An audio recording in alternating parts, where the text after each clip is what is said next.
नमस्ते। अभी हम आज दूसरे प्रश्न की ओर बढ़ेंगे। कल का जो लालन पालन संबंधित प्रश्न था, इसके बारे में मैंने अयोध्या के महंत है श्रीमान मिथिलेश नंदिनी शरण जी महाराज, इनसे एक बार मैंने सुना था कि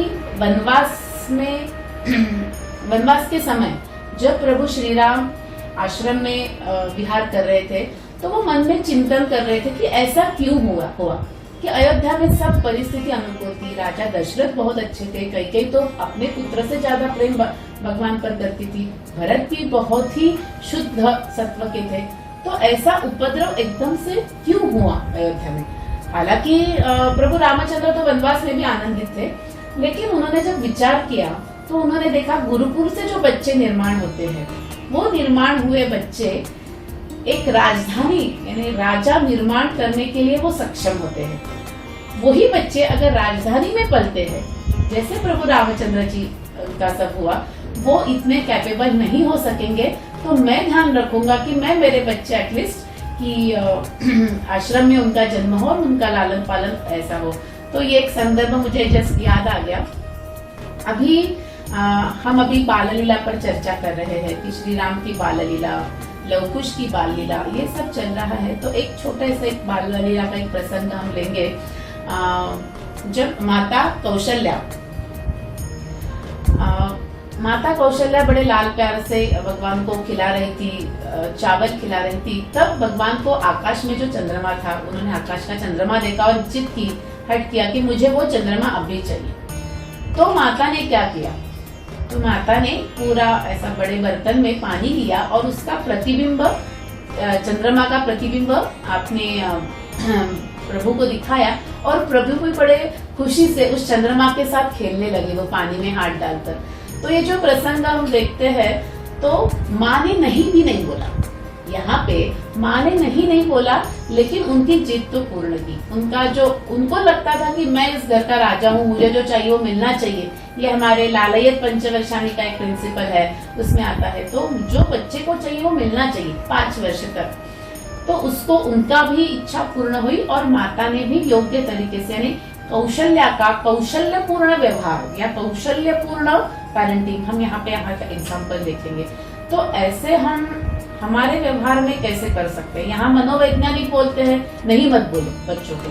तो आज की परिस्थिति में ऐसी है कि मनोवैज्ञानिक बताते हैं कि कोई भी चीज को 5 साल तक बच्चों को नहीं बोलना चाहिए। और आज की परिस्थिति ऐसी है कि बच्चे की डिमांड वो अनएंडिंग है, खत्म ही नहीं होती वो, और जो वो मांगते हैं वो हार्मफुल है उनके लिए, हमारे लिए, पूरे समाज के लिए। तो उनकी डिमांड को हम कैसे फुलफिल करेंगे बिना ना बोले, ये बहुत सबका ऐसा अर्जेंट क्वेश्चन है, बहुत महत्वपूर्ण सवाल है। इसका 2 लाइन में आंसर देना बहुत मुश्किल है, क्योंकि जो आपने बताया कि पेरेंटिंग में जो 3 महत्वपूर्ण स्टेप्स आर्य चाणक्य ने बताया है कि लालयत पंचवर्षाणी दशवर्षाणी ताडये प्राप्ते तो षोडशे वर्षे पुत्रम मित्र वदाचे। हमेशा ऐसे लगता है कि जो 10 वर्षाणी ताडये यानी 5 से लेके 15 साल तक को जो बच्चों को डिसिप्लिन करना है या अनुशासित करना है, वो फेज डिफिकल्ट है।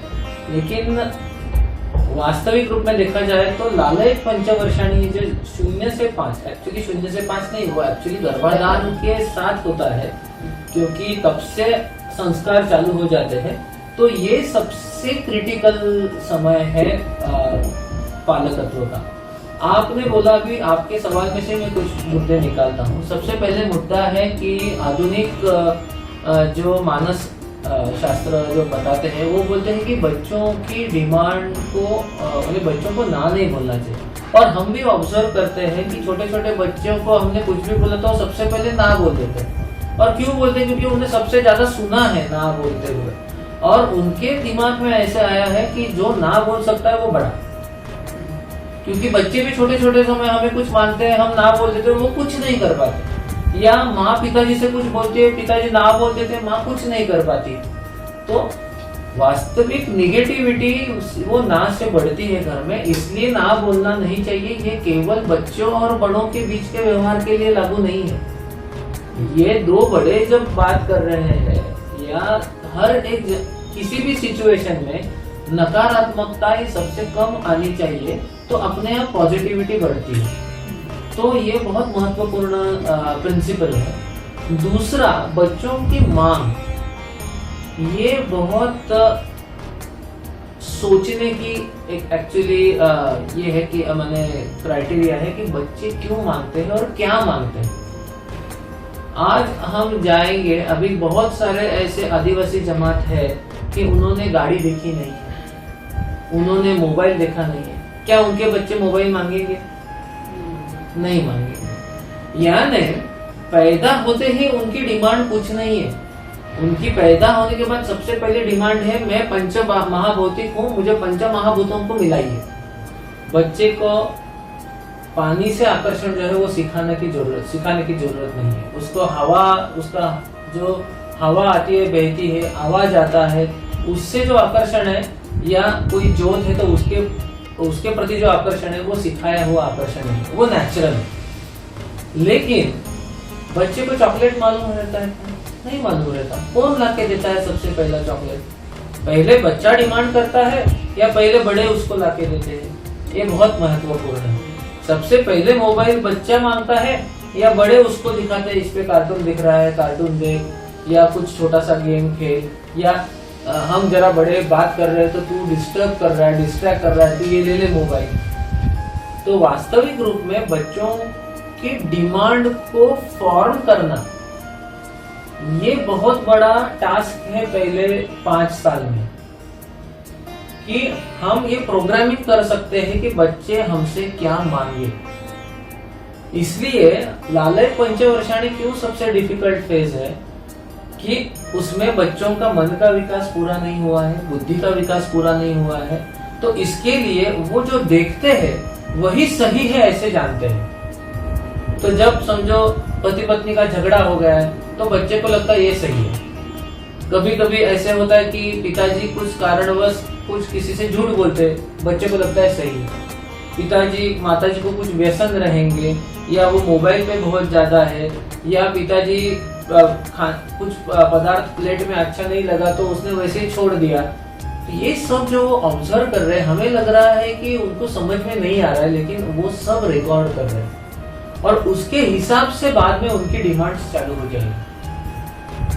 तो डिमांड को ना नहीं बोलना ये बराबर है, लेकिन वो क्या डिमांड कर सकते, उसका जो स्पेक्ट्रम है, क्या से क्या वो डिमांड कर सकते हैं, वो भी हमें डिसाइड करना पड़ेगा और उनके सामने हमें वैसे ही बिहेव करना पड़ेगा। माता पिता बनना ये सिर्फ एक बच्चे को जन्म देने से माता पिता नहीं बन पाएंगे, उसके लिए वो परिवर्तन की आवश्यकता है। जैसे विवाह संस्कार में एक स्त्री और पुरुष को बोला जाता है कि अभी आप दोनों पति पत्नी हो गए हो और अभी जीवन भर वो व्रत का पालन करना है, वैसे ही गर्भाधान संस्कार में वो बताया जाता है कि अभी आप बच्चे की चाह रख रहे हो तो अभी आप पति पत्नी सिर्फ नहीं है, तो अभी पति पत्नी जैसा बिहेवियर भी वो बच्चे के सामने नहीं करना है। हालांकि वो समाज में मान्यता है, लेकिन अभी आप माता पिता हो। तो अभी मैं एक उदाहरण देता हूँ कि जैसे आपको मालूम ही है कि एक हमारे हैदराबाद के जो एक कपल है पेशेंट, तो उन्होंने क्या किया, जब उन्होंने पहले बताया कि मेरे यहाँ बच्ची पैदा हुई है, साइमल्टेनियसली उसी फोन में उन्होंने बताया कि जब भी आप घर में आओगे तो कौन से खिलौने लाना नहीं है, खिलौने ही नहीं लाना है। और वो बच्ची माँ जो कर रही थी उसके साथ ही वो खेलती थी, उसके साथ छोटा सा बेलन था या बड़े चमचे थे, वाटी थी, घर के ही बर्तन में वो खेलती थी उसको, और वो खुश थी। उसको ऐसा नहीं लगा कि अरे मुझे वो सेल वाला खिलौना नहीं मिला। तो किससे एक्सपोज करना है बच्चों को, किससे एक्सपोज नहीं करना है, ये डिसीजन लेना बहुत इम्पोर्टेंट है। और इसलिए लालच पंचवर्षाणी ये बहुत डिफिकल्ट, और डिफिकल्ट नहीं, एक्चुअली एंजॉयबल है, लेकिन क्रिटिकल है। तो सावधानियां माता पिता को भी रखनी पड़ेगी। सिर्फ हम एक्चुअली ऐसा हुआ था जब हम उनके घर में हैदराबाद में गए थे, तो वो छोटी बेटी 3 साल की, वो हमें परोस रही थी। उसकी माँ सब्जी डालती थी तो छोटा चम्मच लेके वो भी 1 चम्मच सब्जी डालती थी। क्योंकि उसके खिलौने ही उसके फ्रेंड्स हो गए थे। उसको दूसरा प्लास्टिक मत यूज करो, रबर मत यूज करो, सेल वाले भारी खिलौने मत लाओ, ये बताने की Soft toys मत use सॉफ्ट करो। टॉयज तो बिल्कुल ही नहीं यूज करना चाहिए। तो ये जो चीजें हमें बताने की आवश्यकता ही नहीं थी। वो घर के ही बर्तन लेके उसकी आवाज करना, उससे ही परोसना, वो एक के ऊपर एक रखना, ये ही उसका खेल था। तो इस प्रकार से जितने इंस्ट्रूमेंट कम होते हैं, बीच में हमने ये भी एक फेसबुक पे मैसेज आया था, डॉक्टर्स को पूछ रहे थे लोग कि हमारा बच्चा नॉनवेज अगर प्लेट में आता है तो रोने लगता है, फास्ट फूड खाता ही नहीं, सिर्फ दाल चावल खाता है, तो बाहर जाने के बाद बहुत प्रॉब्लम होता है। तो जब ऐसा पढ़ा तब लगा कि प्रॉब्लम बच्चों में नहीं है, प्रॉब्लम एक्चुअली पेरेंट्स में है कि उनको बच्चे फास्ट फूड नहीं खाते, बच्चे मैगी नहीं खाते, इसका प्रॉब्लम अगर माँ को लगता है तो ट्रेनिंग माँ से ही हमें देना पड़ेगा। इसलिए हमारा जो गर्भ विज्ञान है, गर्भ संस्कार है, तो हम पेरेंटिंग की शुरुआत होती है कपल से। जब उनके मन में विचार आता है कि आपको भी कैसा बच्चा होना चाहिए, तभी से हम उनका ट्रेनिंग शुरू करते हैं। तो हमारा जो ऐप है उसमें भी हमने प्री कंसेप्शन 3 मंथ्स का पूरा ट्रेनिंग कपल्स को दिया है, फिर 9 महीने की प्रेगनेंसी आती है, फिर 2 महीने का पेरेंटिंग। इस प्रकार से हमने अभी दूसरे प्रश्न का उत्तर हम देख रहे हैं, और क्या कर सकते हैं। हाँ, अभी क्या है कि आज की परिस्थिति में जैसे मोबाइल का यूज हो गया, या बच्चों को थोड़ा कुछ ना कुछ तो एक्सटर्नल एक्सपोजर होता ही है, तो फिर भी या कभी कभी माँ और पिताजी में भी मतांतर होता है, थोड़ा आवाज बढ़ता है, तो हमें बहुत कॉन्शियस रहना चाहिए। हमारे संस्कृति में ऐसे बताया गया है कि जब छोटे बच्चे 5 साल तक के बच्चे घर में है तो वही हमारे भगवान है, राम कृष्ण वही है। और कभी कभी ऐसा भी होता है कि बिना भोग लगाए उन्होंने खा लिया तो भगवान को चल जाता है, ऐसे हम कहते हैं, यानी उनको भगवान का रूप माना है। तो भगवान के सामने जो चीजें हम नहीं करते वो उनके सामने नहीं करनी चाहिए, वो क्लियर कट एक लाइन में है। तो थोड़ा सा हमें लगा कि हमें थोड़ा सा झगड़ा या कुछ दुमत है, वहां शांत रहना चाहिए, वो सोने के बाद डिस्कशन होना चाहिए, चिल्लम चिल्ली नहीं होना चाहिए। और फिर भी बच्चे ने बाहर से देख के कुछ मांगा तो ये तो माँ और पिताजी को आना ही चाहिए कि विषयांतर करके आना चाहिए, विषय बदलना चाहिए कि वो मैंने ना नहीं बोलना है लेकिन देना भी नहीं, क्योंकि वो हार्मफुल है। अभी हम सोचेंगे कि 5 मिनट देने से क्या फर्क पड़ता है, लेकिन वही बाद में 10 घंटा हो गया तो फिर हम ही काउंसलर के पास जाते हैं, साइकेट्रिस्ट के पास या साइकोलॉजिस्ट के पास जाते हैं, और सेशन के ऊपर सेशन चलते हैं। तो हमें हमारा मोबाइल भी, हमारा जो कुछ भी हमें जो मालूम है ये गलत है, वो चीजें हमें भी रोकनी चाहिए।